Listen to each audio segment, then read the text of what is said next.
Saudações positivas, galera da internet. Antes de qualquer coisa, quero agradecer todo o carinho, toda a atenção que vocês têm nos proporcionado através das suas mensagens. Meu nome é Anderson Cruz e eu estou aqui para trazer o conteúdo relacionado a hardware, robótica e inteligência artificial. Não deixe de acompanhar todos os conteúdos anteriores, que você esteja participando conosco dessa maratona. O que é importante lembrar é que para o seu certificado você tem que seguir as orientações que são disponibilizadas lá nas nossas mídias sociais. Então, acesse, compartilhe as informações, siga as orientações para você poder receber o seu certificado. Participe também dos conteúdos que temos disponíveis de inglês, de informática, de games, de comportamento pessoal e profissional, para que você possa então evoluir cada vez mais na sua vida. Hoje eu vou falar para vocês sobre um dos componentes de hardware, que são os dispositivos de armazenamento. Então, seguindo o nosso objetivo de aula, é apresentar os conceitos e as aplicações e algumas curiosidades relacionadas aos dispositivos de armazenamento. Vamos então fazer o conceito, a introdução, falar sobre a história, as aplicações e as curiosidades deste dispositivo. E aí, você sabe a resposta? O que é armazenamento de dados e qual a importância desse armazenamento de dados? Bom, um dispositivo de armazenamento, ele é um dispositivo que é capaz de armazenar informações, ou seja, dados, para uma posterior consulta ao seu uso. Essa gravação de dados ela é feita praticamente usando qualquer forma de energia, desde a força manual humana, como a escrita, passando por vibrações acústicas, gravações fonográficas, até a modulação de energia eletromagnética em fitas magnéticas e discos ópticos. Um dispositivo de armazenamento pode guardar informação, processar informação ou ambos. Um dispositivo que somente guarda a informação é chamado de mídia de armazenamento. Dispositivos que processam a informação, um equipamento de armazenamento de dados, podem tanto acessar uma mídia de gravação portátil ou podem ter um componente permanente que armazene e recupere esses dados. O que é importante lembrar é que para armazenar as suas informações eu necessito de um dispositivo. Vamos conhecer alguns dispositivos durante a história da informática. Nós temos acompanhado aqui, você tem acompanhado comigo, toda uma evolução dos nossos dispositivos até chegar aos tempos modernos, não é? Então, no armazenamento de dados não é muito diferente. Uma das primeiras formas de armazenamento de informação, um dos primeiros dispositivos, foram os cartões perfurados. Esse também é chamado de Punched Card, ou Punched Card da IBM, que foi o primeiro nome, ou Hollerith Card, que foi aproveitado inicialmente por Hermann Hollerith, um grande estudioso da época. Ele era muito pesado, né? Imagina, é muito pesado você levar umas caixas e caixas e caixas desses cartões perfurados. Cada caixa geralmente pesava uns 5 quilos, porque precisava de muito espaço físico para armazenar essa informação. Cada cartão perfurado depois era colocado de volta na máquina para ser feita a leitura de acordo com a perfuração. Eu costumo associar isso a um código binário numérico, aonde você vai fazendo a comparação do que está preenchido do que não está preenchido e faz aí a dedução através da linguagem de programação. Depois nós temos o tubo de Williams, né, que é um tipo de memória para computadores antigos criados por Frederick Williams por volta de 1947 na Universidade Inglesa de Manchester. É um dispositivo também de armazenamento mais antigo, porém evoluiu dos cartões, com certeza. Depois nós temos, perdão, o tambor drum, que foi inventado por Gustav Tauschesky em 1932 na Áustria.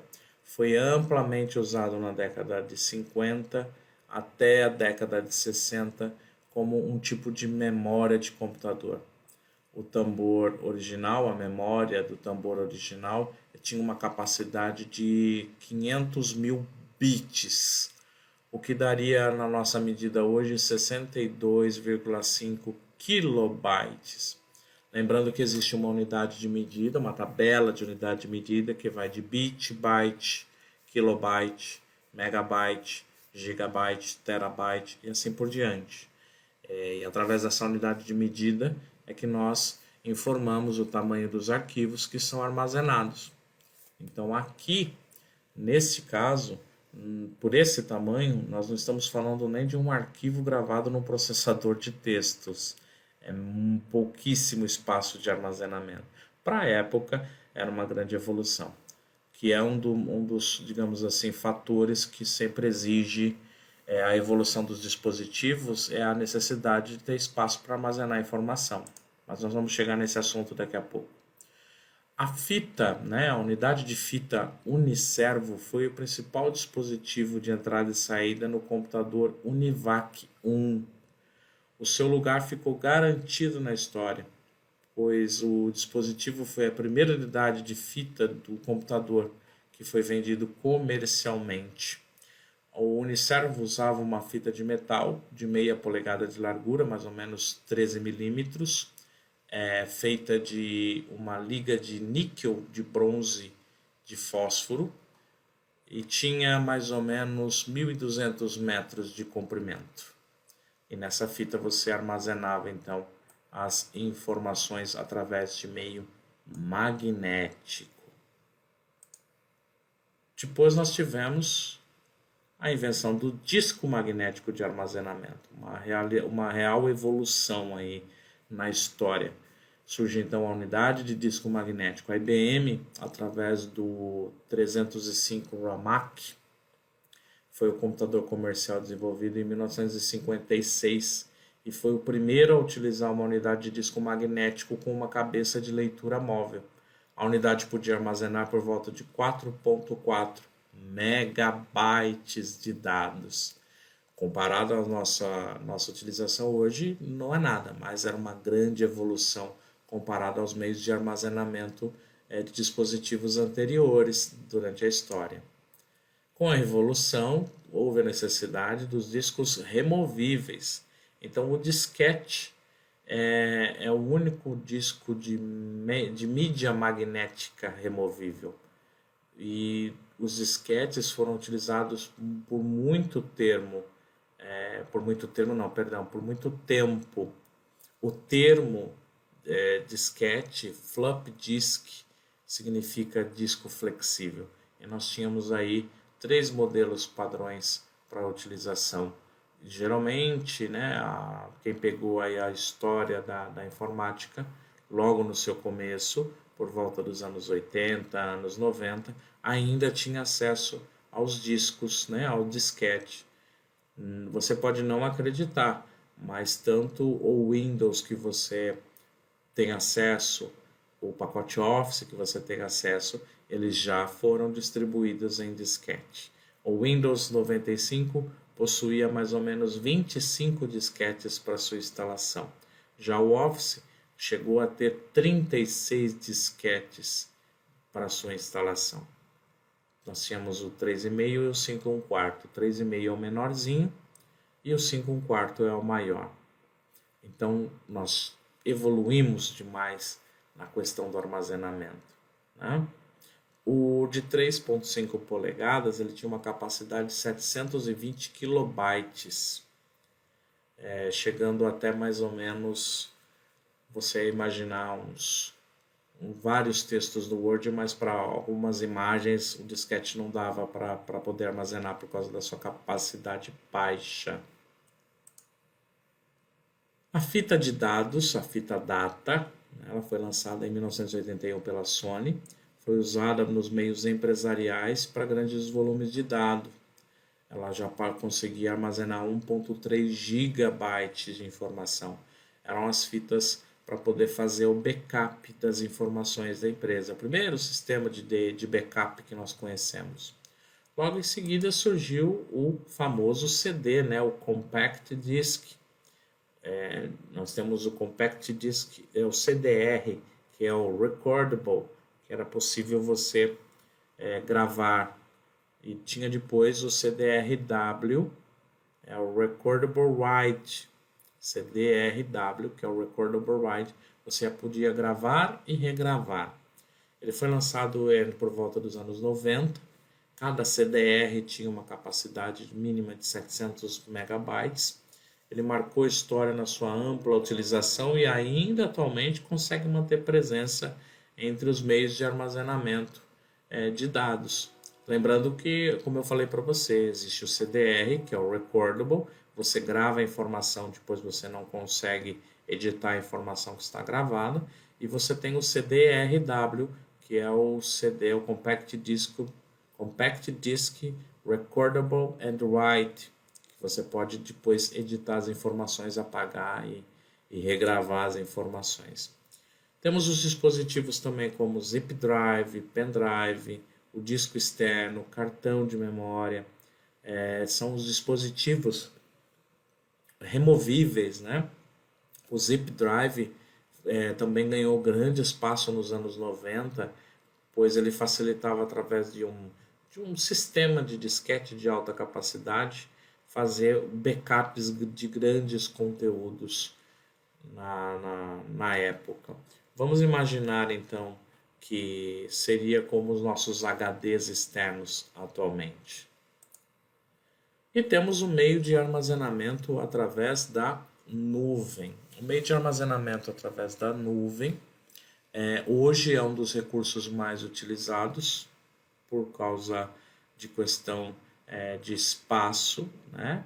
Lembrando que tudo também vai depender do provedor que você está utilizando, eles te dão uma limitação, porém você pode comprar mais espaço para poder armazenar as suas informações.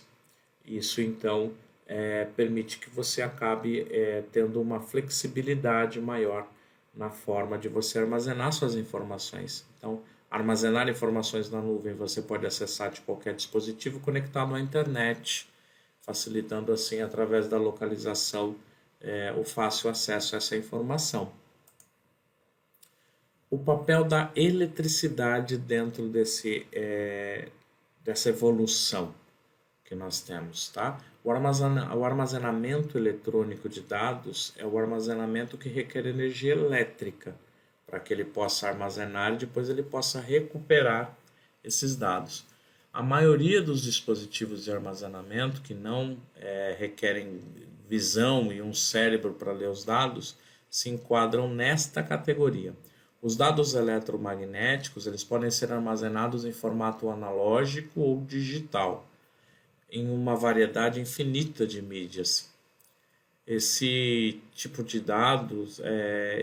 de dados é considerado eletronicamente codificado. Então eles são não armazenados eletronicamente em um dispositivo semicondutor, que no caso é um chip. Uma vez que certamente um dispositivo semicondutor foi utilizado para gravá-lo, você vai poder editar essa informação quando necessário.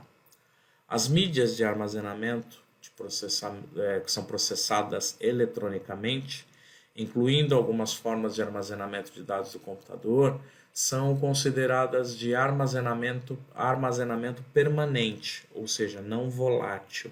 Ou seja, os dados permanecem armazenados quando a energia elétrica é removida do dispositivo. Em contraste, a maioria das informações armazenadas eletronicamente, na maioria dos tipos dos semicondutores, eles são microcircuitos, que é o que a gente chama de memória volátil. Elas desaparecem com a remoção da energia elétrica. Então, a eletricidade ela está ligada diretamente a essa possibilidade de armazenamento de informações que nós temos. Quais são os tipos de dispositivos que nós temos? Temos os dispositivos por meios magnéticos, por meios ópticos e por meios eletrônicos. Vamos conhecer aqui então alguns desses tipos de dispositivos? Vamos lá. Dispositivos por meio magnético são os dispositivos mais antigos. E esses dispositivos permitem uma grande densidade de informação, ou seja, armazena uma grande quantidade de dados em um pequeno espaço. São mais antigos, porém eles foram se aperfeiçoando com o decorrer do tempo. No caso, nós utilizamos aqui o HD, o disco rígido. Então, como um exemplo desse tipo de armazenamento por meio magnético, nós podemos citar os discos rígidos. Aqui na imagem você vai observar que ele tem uma camada de um disco e uma cabeça de leitura. Essa cabeça de leitura faz uma movimentação de dentro para fora e fora para dentro, enquanto o disco roda. E aí você vai tendo acesso às informações que são armazenadas. Para que você tenha uma compreensão mais interessante sobre o funcionamento do HD, fazendo uma pesquisa aí pela internet, nós vamos encontrar alguns vídeos que mostram. E existe um vídeo bem antigo já, você sabe que eu vou sempre vasculhar as coisas para trazer para vocês. E eu encontrei esse vídeo antigo que eu já uso há bastante tempo para explicar como que funciona um disco rígido. Então, o vídeo não tem fim comercial, ele tem apenas o intuito de informar, de explicar como é que funcionam os discos rígidos, aí, conhecidos como HDs. Vamos assistir o vídeo juntos? Ele é bem curtinho e aí você vai entender melhor. Vamos lá? E o que é um disco rígido? Um disco rígido é a peça principal que o computador usa para armazenar, acessar e administrar informação. É uma combinação fascinante de eletrônica e mecânica. Então, um computador funcionaria sem um disco rígido? Mais ou menos. Mas nenhuma informação poderia ser salva sem um dispositivo de armazenamento. O computador precisa de um disco rígido para acessar as aplicações e armazenar os dados. Você pode me mostrar o que isso quer dizer? Claro, vamos dar uma olhada. Nossa, parece mais um toca-discos maluco. Na verdade é. Os dois têm discos e cabeça, mas um disco rígido pode gravar dados no disco mais de uma vez e em setores múltiplos. Essa função se chama escrever. Assim como escrever em um pedaço de papel? Mais ou menos, só que é muito mais sofisticado. Deve ser mesmo. A cabeça de leitura-gravação desliza pela superfície e armazena a informação magneticamente. Se criar um documento em seu computador e salvá-lo, ele é gravado em código binário magnético no disco. Ah, tudo bem. Mas como é que eu pego de volta a informação do disco rígido? Quando chama a cópia do arquivo, o computador lê o arquivo armazenado e mostra no seu monitor. Essa função se chama leitura. Uma das primeiras coisas que você vai ver é fator de forma. Parece coisa de um filme de ficção científica. É um termo de engenharia que quer dizer tamanho. Os discos vêm em diferentes formatos e tamanhos, dependendo das capacidades e do computador em que serão usados. Ah, tudo bem, até que é bem fácil. Dá pra deixar as coisas nesta página assim tão simples? Posso tentar. Então vai nessa. Vamos chamar um perfil no computador e ver o que acontece passo a passo para podermos definir algumas coisas. Especificações de desempenho se referem à rapidez que um disco rígido lê e escreve os dados. Ah, certo. A primeira coisa que deve notar é que o disco gira. É assim que os dados são armazenados. O disco gira para que a cabeça possa acessar os dados. A velocidade de rotação é medida em RPM. É, que é rotações por minuto, essa eu sei. É isso aí. Quanto maior a velocidade de rotação do disco, mais rápido a cabeça pode acessar o setor onde a informação está armazenada. A maioria dos discos gira em 5.400 ou 7.200 RPMs. A Seagate é líder em inovação de velocidade de rotação. Ela foi a primeira a entrar no mercado com discos de 7.200 RPMs. E mais recentemente, os novos discos Cheetah. Essas belezinhas giram a 10.000 e a 15.000 rotações por minuto. É, isso é coisa beça. Sabe, se as rodas do meu carro girassem desse jeito, meu carro ia andar numa velocidade de quase 1.200 km por hora. É, mais ou menos. Vem cá, que termos técnicos são esses aqui no guia de vendas, como o tempo de acesso e taxas de transferência?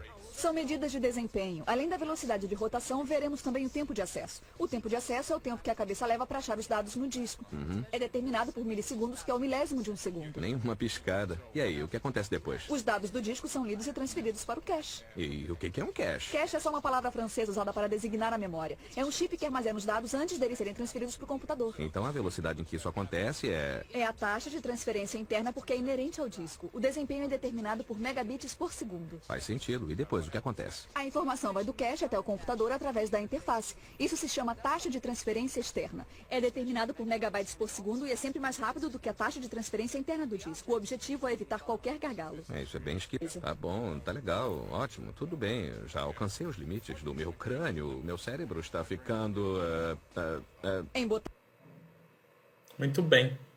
Então nós acompanhamos aqui uma rápida explicação sobre a utilização do meio de armazenamento de disco rígido. Um vídeo que é antiguinho, né? Mas que com certeza explica de uma forma bem clara essa possibilidade de utilização desse dispositivo. Outro tipo de meio de armazenamento são os meios ópticos. O dispositivo de armazenamento por meio óptico, eles são os mais utilizados para o armazenamento de informações multimídia, sendo amplamente aplicados no armazenamento de filmes, de músicas. Apesar disso, também são utilizados para o armazenamento de informações de programas, sendo especialmente utilizados para a instalação de programas no computador. Exemplos desses dispositivos são os CD-ROMs, CD-RWs, DVD-RWs, DVD-RWS, tá? São os RWs, perdão, são os dispositivos graváveis e regraváveis.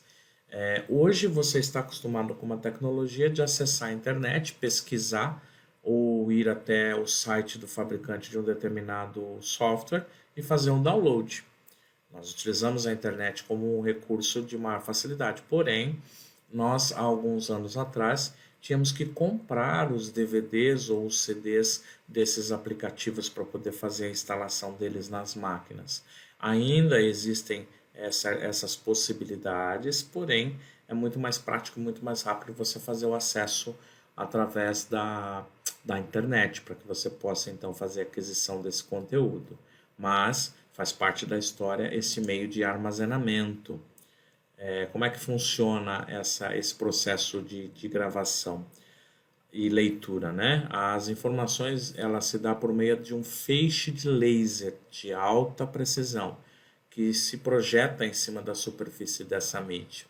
A superfície da mídia é gravada com sulcos microscópicos capazes de desviar o laser de diferentes direções, representando assim essas diversas informações através dos dígitos binários, que são os nossos bits. A gravação das informações numa mídia óptica, ela necessita de uma mídia especial.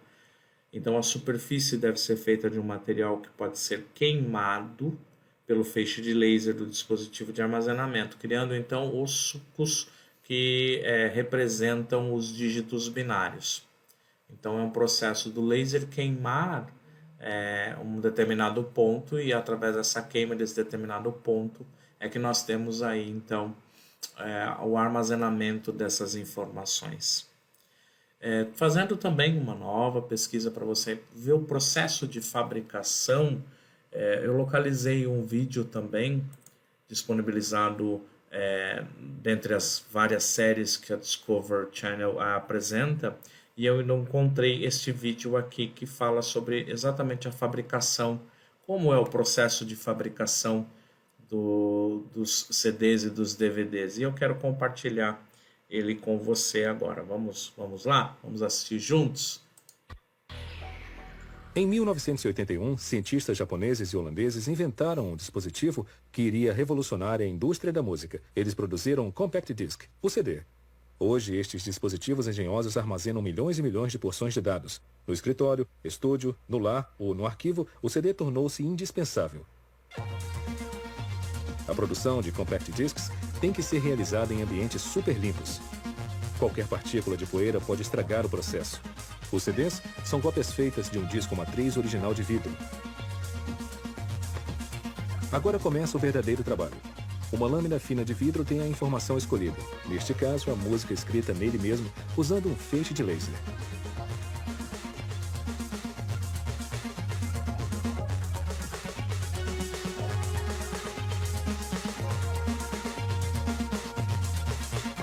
Enquanto a informação está sendo transferida, 2 produtos químicos são aplicados, um preparador e uma camada resistente à luz.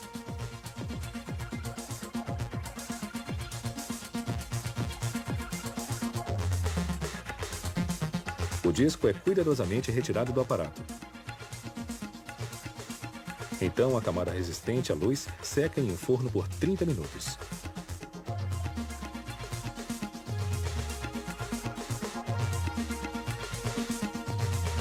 Este revelador tem 2 esguichos. Um aplica água não ionizada e outro borrifa uma solução para revelar os dados gravados no vidro. A informação agora está gravada no disco. O disco é colocado neste equipamento para receber uma cobertura de metal. O próximo passo consiste em aplicar uma fina camada de níquel e vanádio.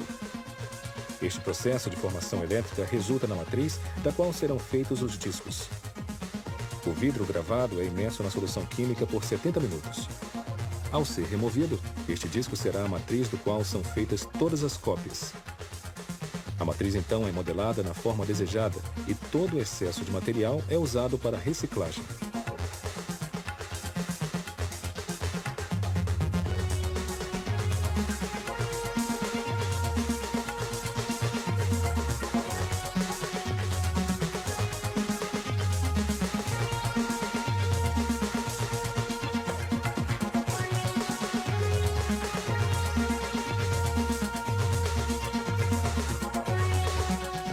A matriz é retirada e um técnico descola o filme que protege os dados gravados na matriz. Depois de uma inspeção visual, a matriz é mandada para o departamento de cópias, onde é delicadamente instalada na forma que vai produzir os CDs. Os discos são feitos de um plástico especial chamado policarbonato. A forma é fechada e o policarbonato líquido é injetado na matriz. Quando endurecido, sai um pequeno disco duro translúcido. O disco agora está pronto para ser coberto com metal para que possa ser lido por um aparelho de CD. Um braço robótico levanta o disco da forma e o assenta apoiado.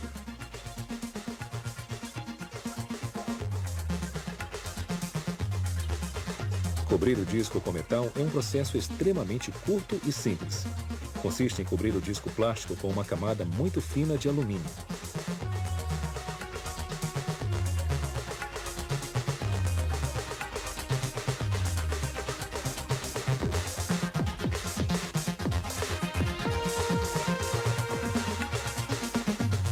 Este é o interior da forma onde a camada de alumínio é aplicada.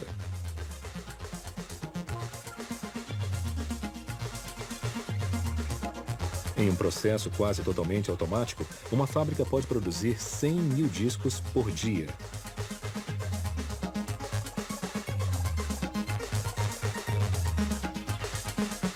Proteger a superfície do disco é essencial. Então, uma demão de verniz é aplicada, o que também permite que a arte do silkscreen fique bem fixada. Lâmpadas ultravioletas secam rapidamente o verniz.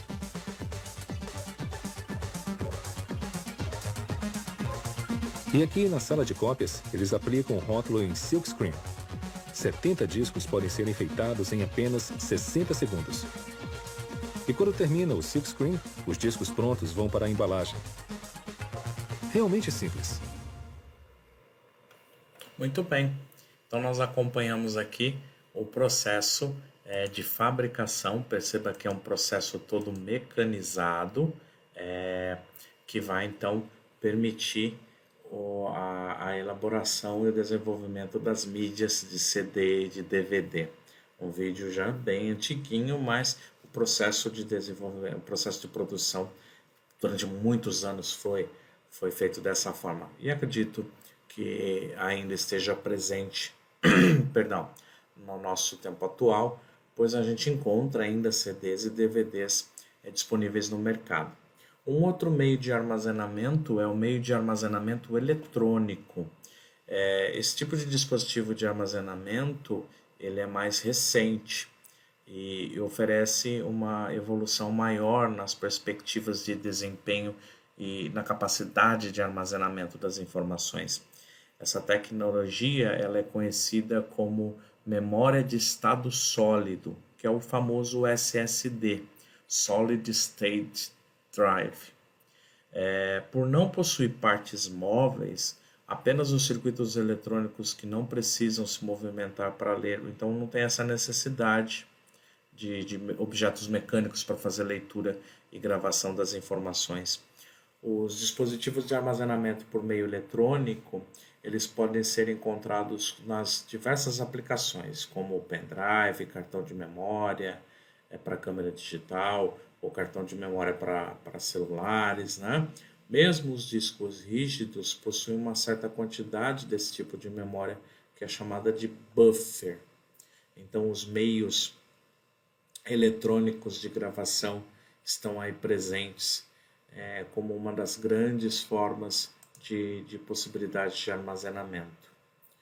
E nós temos então como meios eletrônicos de gravação, qual é a vantagem? É o tempo de acesso muito menor que os dispositivos por meio magnético, porque ele não tem partes móveis. O principal ponto negativo dessa tecnologia é o custo, que é muito alto ainda. Os dispositivos de armazenamento por meio eletrônico ainda são encontrados com pequenas capacidades de armazenamento e um custo muito elevado.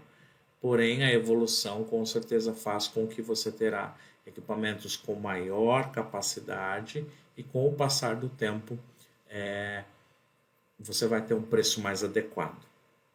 A gravação das informações nesse tipo de dispositivo é feita através de materiais que são usados na fabricação dos chips que armazenam essas informações.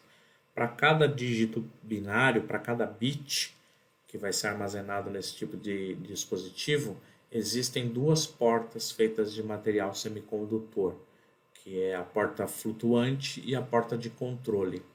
Entre essas duas portas existe uma pequena camada de óxido que, quando carregada com elétrons, ela representa um bit, que seria o número 1, e quando está descarregada, ela representa o bit 0. A tecnologia ela é semelhante à tecnologia usada nas memórias RAMs, que é uma memória do tipo dinâmico, Random Access Memory, memória de acesso randômico, mas pode reter essas informações, no caso, esses dispositivos, diferente da memória RAM. E essas informações são armazenadas por uma grande quantidade de tempo. Por isso que esses dispositivos não é considerado uma memória RAM propriamente dita. Você não pode dizer que esses dispositivos sejam uma memória RAM. E aí eu trouxe para você aqui, acompanhar comigo, o videozinho que a Intel faz um comparativo entre um disco rígido, convencional, um disco magnético e um disco SSD. Quais são os benefícios, quais são as características que vão predominar a partir de agora nos discos SSD. Você comprando principalmente notebooks, eles já vêm com uma parte um HD que possibilite o armazenamento SSD, e você também pode ter um HD mecânico. Então, a Intel aqui ela vai mostrar para a gente esse pequeno comparativo. O vídeo você vai perceber que está em inglês, mas não se preocupe, porque a maioria das informações que vão aparecer aqui vão falar justamente sobre a velocidade que esse dispositivo tem, os benefícios de ser mais leve, o benefício de não sofrer com o impacto quando você está movimentando o notebook, você não corre o risco de bater e a agulha do HD convencional magnético sair do lugar e você perder as informações. Vamos acompanhar esse videozinho? Vamos lá. Does your computer feel surprisingly slow at times, despite the fact that it really isn't that old? Does it seem like it takes forever to boot, load applications, and access large data files? If so, there's a good chance that the hard disk drive inside your computer is holding you back, and an Intel solid-state drive could help you unlock your PC's true potential. A hard disk drive stores and retrieves data from a spinning platter using a moving arm. This movement adds time to data requests, while the mechanical nature of the technology increases the potential for drive failure. What makes an Intel SSD better?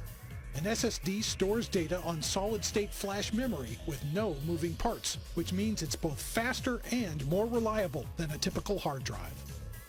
In fact, after upgrading to an Intel SSD, you might even feel like you have a whole new PC as you experience dramatically faster boot times and application response. Plus, SSDs are rugged and reliable, running silently with low power consumption, which helps prolong battery life for laptops and other mobile devices.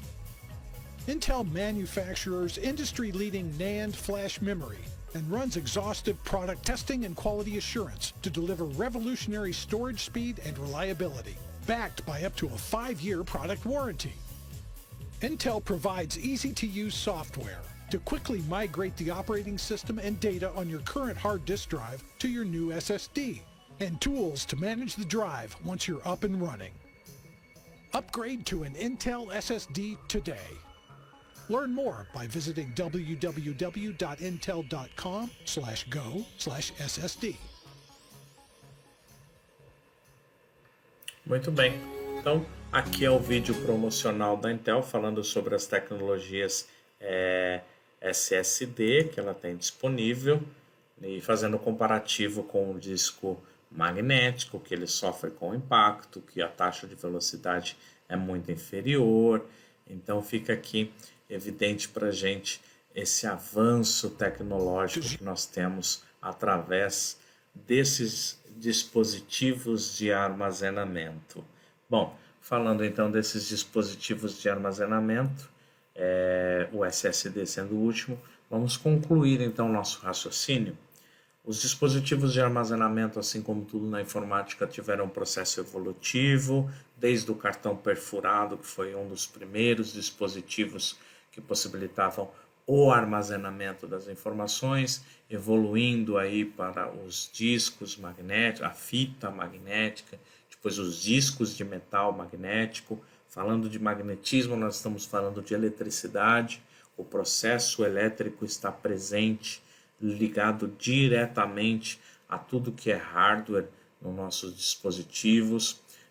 Passamos aí pela fase dos CDs e dos DVDs, com o uso do laser para queimar a superfície dessas peças e armazenar as informações. E aí chegamos hoje às tecnologias mais modernas de armazenamento, que necessitam de velocidade e de maior espaço. E em se tratando de espaço, existe hoje também a possibilidade de você poder armazenar na nuvem, armazenar em servidores da internet as suas informações. As grandes empresas colocam à disposição as suas máquinas, os seus supercomputadores. Cada usuário tem uma quantidade de espaço, geralmente uma quantidade mínima destinada ao espaço free, né, ao espaço gratuito. Caso você queira assinar planos mensais ou anuais, você adquire uma capacidade maior. Isso para as empresas também é um recurso muito útil, dada a grande quantidade de informações que as empresas precisam armazenar. Que antigamente eram utilizados os discos de zip drive, os disquetes, as fitas de backup. Hoje nós temos tudo isso também em HDs com grande capacidade, mas a facilidade, a praticidade que o acesso à internet nos permite faz com que esse recurso de armazenamento em nuvem venha ganhando cada vez mais espaço. Os nossos dispositivos móveis, né, nossos smartphones, eles utilizam as memórias internas e também oferecem recursos caso você deseje de fazer um armazenamento ou expansivo. O que é o armazenamento expansivo? Você compra um cartão de memória, coloca no seu aparelho celular, ou você adquire planos cloud, que são espaços de armazenamento na nuvem. Concluímos então esse assunto de armazenamento de informações. Fica então o registro que é importantíssimo escolher muito bem a forma que você vai armazenar seus dados para que você não tenha problemas depois com a perca dos dados. Agora, você já sabe, agora é com você. Continue fazendo algumas pesquisas para se aprofundar mais nesse assunto, caso deseje. Tire as suas dúvidas com seu professor, seu instrutor, se já for aluno. Ou então, deixe o seu comentário aqui, a sua dúvida, a sua sugestão. o seu resultado de pesquisa, que assim que for possível a gente entra e faz as devidas respostas caso necessário. Busque o conhecimento sempre. E aí eu vou deixar para você então uma pergunta. Você sabe a resposta? Podemos afirmar que a memória RAM é um dispositivo de armazenamento? A memória RAM, Random Access Memory, uma memória de acesso randômico, ela é um dispositivo de armazenamento? Pesquise, se informe, manda lá para a gente a resposta, fazendo parte aí do processo para que você possa receber o seu certificado. Acompanhe nas redes sociais como você deve proceder para receber o seu certificado de participação. Lembrando que nós já passamos das 15 aulas, já estamos praticamente completando quase 20 encontros juntos e é importante que você tenha um certificado para comprovar todo esse conteúdo que você está carregando, toda essa bagagem profissional que você está agregando aí para o seu currículo. Um certificado vai te ajudar muito, ok? Bom, enfim, meu muito obrigado, saudações positivas sempre para todos vocês, continuem sempre fazendo aí o processo de higienização, obedecendo aos recursos, ou melhor, às orientações que a Organização Mundial de Saúde prevê para que nós tenhamos sempre uma saúde adequada. Continue acompanhando nossos conteúdos nessa grande, gigantesca maratona que estamos fazendo e sempre que você precisar estamos à disposição. Muito obrigado, saudações positivas e a gente se vê no próximo encontro. Até mais. Tchau.